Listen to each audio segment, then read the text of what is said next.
Good morning, everyone.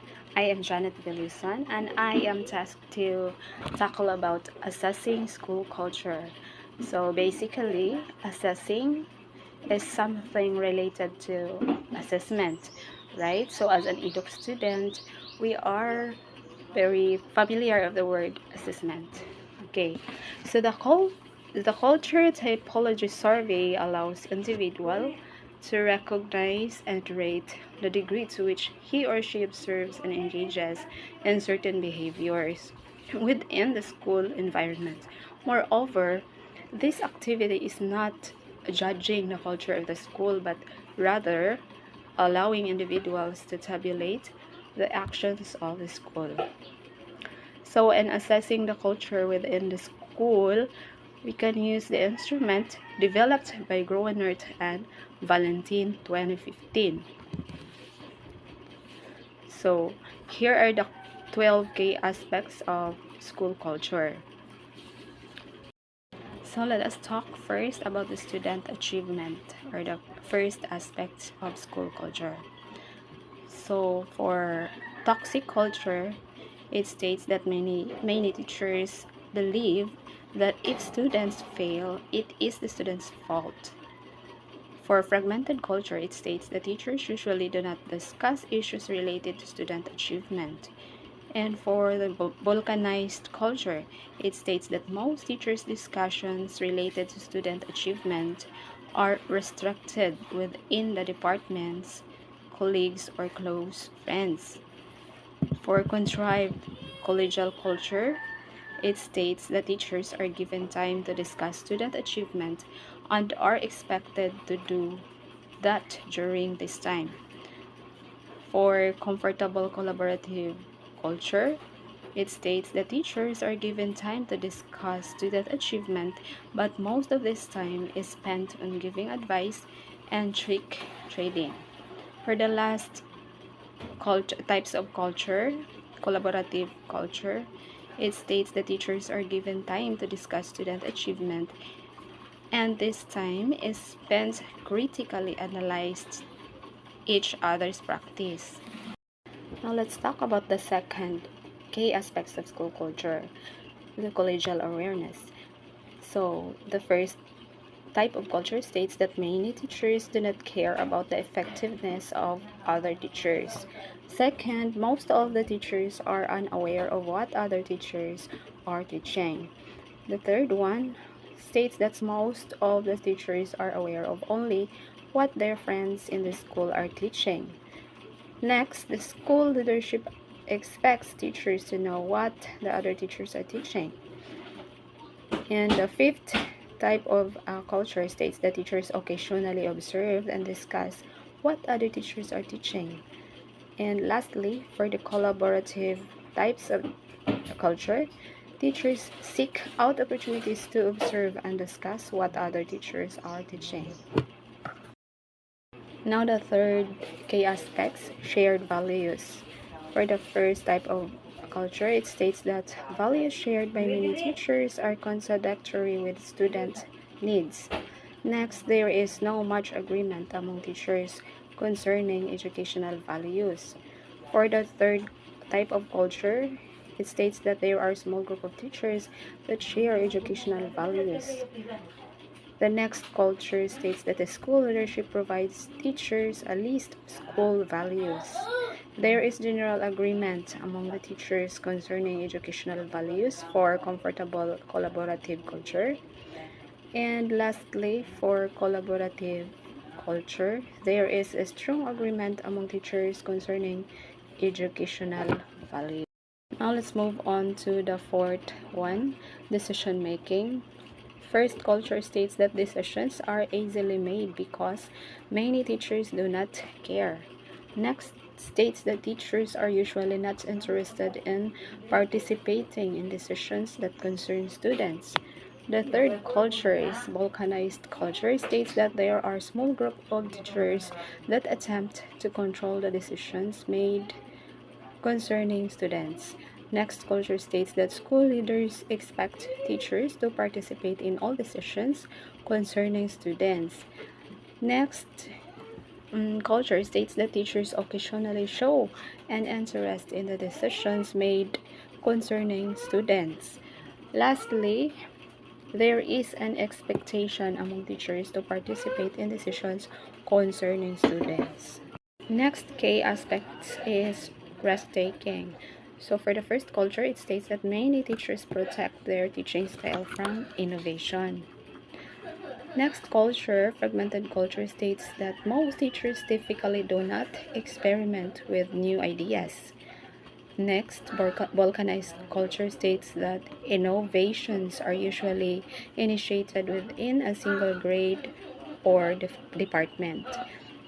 Next, culture states that school leaders mandate teachers to try to new ideas. For comfortable collaborative culture states that teachers occasionally like to experiment with new ideas, and for collaborative culture it states that teachers are constantly looking for new ideas. Next key aspect is trust. So according to toxic culture, teachers talk behind other teachers back. Next culture, fragmented culture, states that trust among teachers is not considered necessary. For balkanized culture, it states that there are teachers who only trust certain teachers. For contrived collegial culture, states that teachers are placed in situations where they are required they are required to trust each other. While for comfortable collaborative culture, it states that trust as assumed and therefore not a critical issue. Lastly, for collaborative culture, it states that there is a strong interdependence among teachers at this school. Next is openness. For toxic culture, teachers who are committed to students and to learning are subject to criticism. Next states that teachers usually are not interested in suggestions concerning instruction made by other teachers. Next states that teachers usually keep their opinions and advice concerning instruction among their friends. The fourth culture states that teachers are expected to contribute to discussions about effective teaching at meetings. Next states that teachers are occasionally open to giving or receiving advice concerning instruction. Lastly, states that teachers are very interested in the opinions of their colleagues concerning instruction. The eighth one is parent relations. So for first culture states that many teachers avoid parents whenever possible. Next states that teachers would rather not have parents' input regarding instructional practice. Balkanized culture states that there are cliques of teachers that parents perceive as the better or best teachers. Next culture states that school leaders require teachers to be in contact with parents regularly. Next states that most teachers are comfortable when parents want to be involved with instructional practices. For collaborative culture, it states that teachers aggressively seize the involvement of parents in classroom instruction. So number 9K aspect is leadership. For toxic culture, it states that school leaders are seen as obstacles to growth and development. Next culture, fragmented culture, states that school leaders are not visible in the school very much. Next states that school leaders frequently visit or praise the same teachers. Next culture states that school leaders monitor the meetings that are designed for teacher collaboration. Next type of culture states that school leaders encourage teachers to give each other advice without being too critical. Lastly, the sixth type of culture states that school leaders challenge ineffective teaching and encourage teachers to do the same. Key aspects number 10, communication.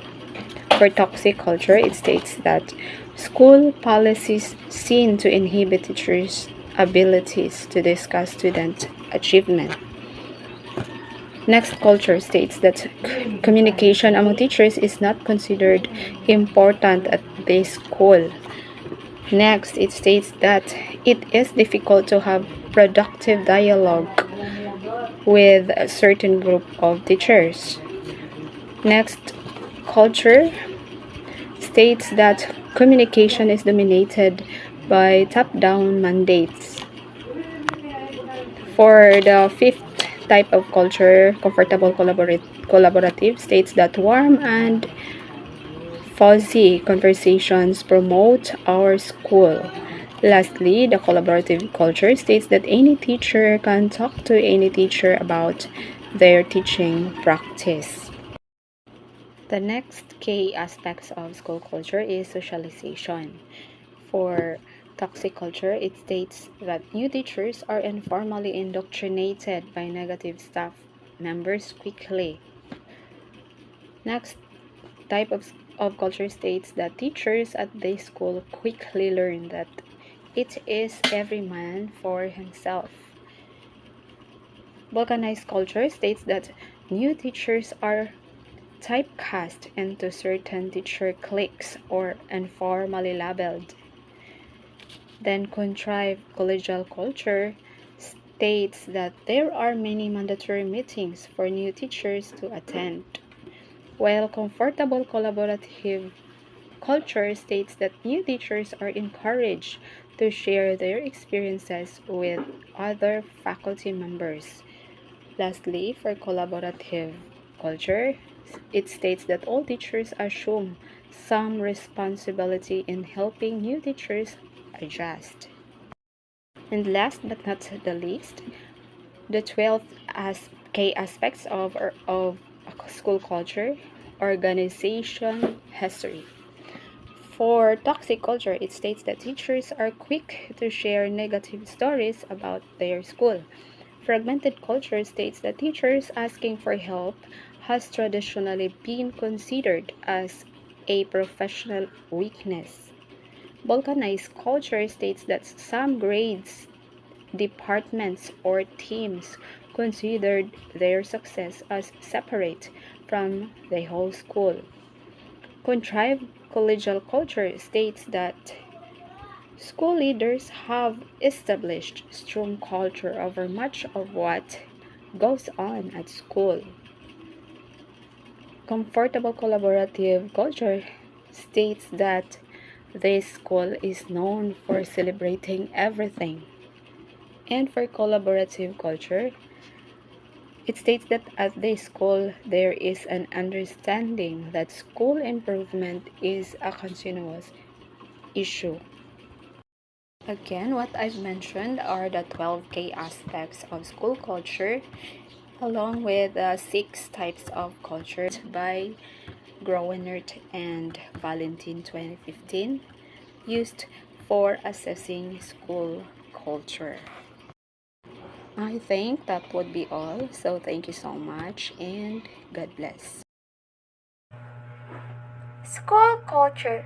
School culture is the underlying set of norms, values, tradition, ceremonies, and unwritten rules of behavior, action, and thinking. The school culture is built over time as educators cope with problems, deal with changing student and staff, and deal with successes and failures. Over time, the group develops a set of values and beliefs that are the glue that keeps it together. As I have mentioned, school cultures refers to the shared values, beliefs, and practices that exist within a school community. It encompasses everything from how teachers interact with students to the custom and tradition that define the school identity. School culture is often passed down from generation to generation of teachers and students, and it can have a significant impact on the student's learning experience. Oftentimes, the culture is positive, nurturing, and professional and supportive of change and improvement.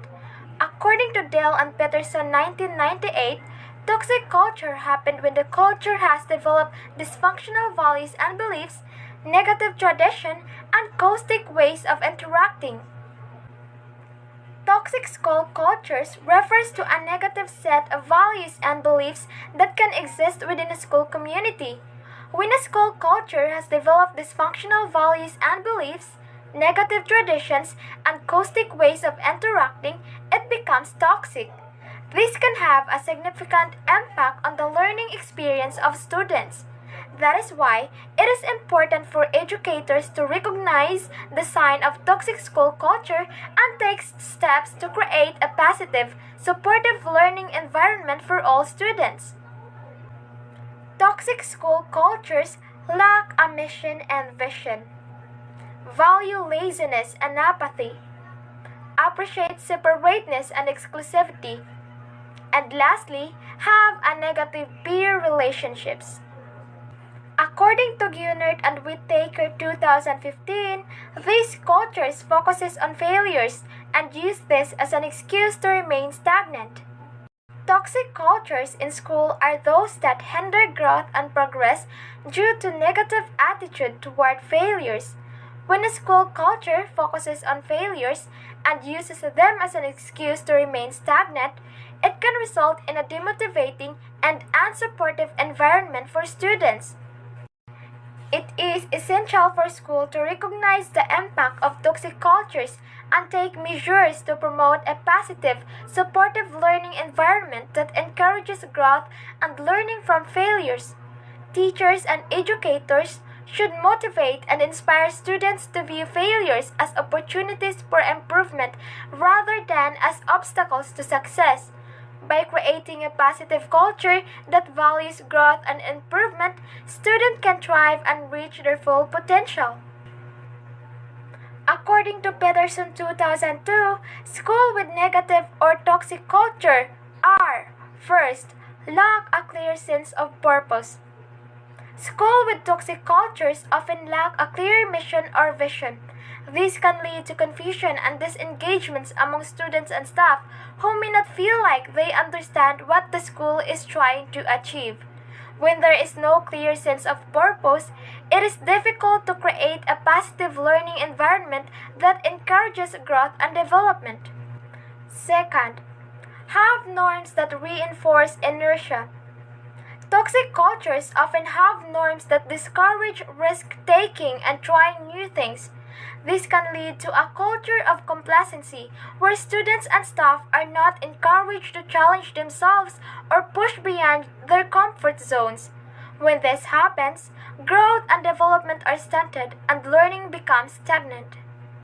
Third, blame students for lack of progress. In a toxic culture, when lack of progress is identified, blame is often shifted to the students. This is a counterproductive approach that fails to address the systemic issue that might be contributing to the problem. It's important for schools to take a more collaborative approach, working with students and parents to identify and address the root causes of any issues. Fourth, discourage collaboration. Toxic culture can discourage collaboration among different groups within the school. This can lead to silos and isolation, where different groups work independently of each other rather than coming together to create a positive learning environment. Collaboration is essential for building a culture of growth and development where everyone is working together to achieve a common goal. Lastly, often have actively hostile relations among staff. Toxic culture can lead to actively hostile relations among staff. This can create a toxic work environment that is not conducive to learning or growth. It's important for school to create a positive and supportive work environment where staff are encouraged to collaborate and work together to achieve common goals. When staff feel supported and valued, they are better able to support and value their students. Moreover, staff in toxic cultures are: first, view students as the problem rather than as their valued clients. Second, are sometimes parts of negative subcultures that are hostile and critical of change. Third, believe they are doing the best they can, and do not search out new ideas.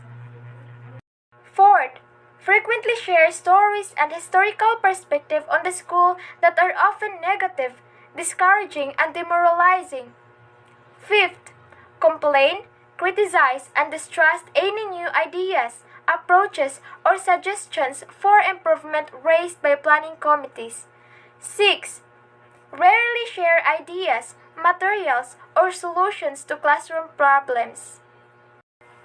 And now, before we'll proceed to another discussion, let me end it with a quote. The dream of every educational leader is to have the desirable school culture where everything works well, but not all they have planned runs the way they have visualized it. Sometimes it goes the other way around. As a future educator, I understand that educators aspire to have a school culture that is positive, supportive, and conducive to learning. They envision an environment where students are encouraged to explore and express their creativity, and where teachers are equipped with the necessary tools and resources to facilitate effective learning. However, despite the best efforts of educational leaders, things do not always go as planned. Sometimes, unforeseen circumstances arise that may disrupt the implementation of plans, and the desired school culture may not be achieved as envisioned. Despite these challenges, educators should continue to work towards creating a positive school culture that fosters learning and growth. Creating a positive school culture. So, according to Jones 2009, an obvious goal for a school leader is for school to develop and maintain strong cultures. School with strong cultures will have effective leadership with exceptional students' performance. To create a new culture of change, school principals, teachers, leaders must focus on an overall organizational transformation where you focus dira kung unsaon pag-solve ang mga problems na na-encounter sa schools and sa students. Successful practices. First, defining the role of a school principals and teachers and school community through open communication and academic growth activities that can be best serve the needs of a particular school or community, which is not like mga different rules but one goal. Next is scheduling effective communication mechanisms such as staff lunchroom visit, department forums, staff meeting pop-ins, and all district personals and rallies. So next practices is sharing successes through employee union newsletters, internal correspondence, and community relation that breed further successes for diverse students population. Next and last is visualizing school-wide and classroom goals that support the goals of a school site and district to generate the result, and offering staff development training that support this result. So as a teacher or principals or an admin, so we need to hatag na to ang mga positive nga ma-apply sa ato ang school, and also nagyud tay mga kinaiyang iyang rules para nindot ang atong schools. Also maka-benefit sad ang students and ang mga staffs. We have these 8 attributes of effective schools with strong cultures. So, according to DL 1895, shared values and a consensus on how we get things done around here. So, first, the principal as a hero or heroine who embodies core values. Second, distinctive rituals that embody widely shared belief. Next, employees as situational heroes or heroine. Rituals of acculturation and cultural renewal. Next, significant rituals to celebrate and transform core values. balance between innovation and tradition, and between autonomy and control. Widespread participation in cultural rituals. So that's it's the 8 attributes of cultural strong culture in school. And in conclusion, we need to have us create we need to create a positive school culture because of the possibility and an opportunity to be better and to have a good surroundings that can benefit the students, the teachers, and all the staff.